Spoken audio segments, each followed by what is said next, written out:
বন্ধুরা দেখো আমরা বউ ভাতের জন্য রেডি হয়ে গেছি আর এই দেখো মাও রেডি হয়ে গেছে।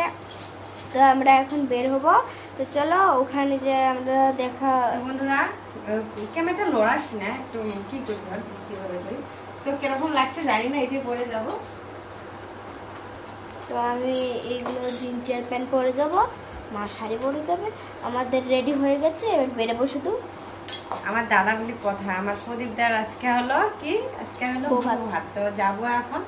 তো এরকম করে শ্যাম্পুলের মধ্যে করে নিলাম কারণ গরমের মধ্যে এই হাতটা পরে নিলাম। তো চলো বিয়ে বাড়িতে দেখা হবে আর আমি সম্পূর্ণ ভিডিওটা দিতে পারি কিনা জানি না।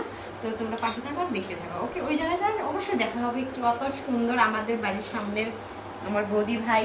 তো এখান থেকে আর কি মানে আজকে সাগাইহানাও আছে, সব কিছুই আছে। তো চলো। হ্যাঁ, তো আমি স্কুটি নিয়ে যাবো আর কি, আমার গাড়ি দিয়ে আমরা দুই মা বেরিয়ে যাবো আর কেউ না। চলো। হ্যাঁ।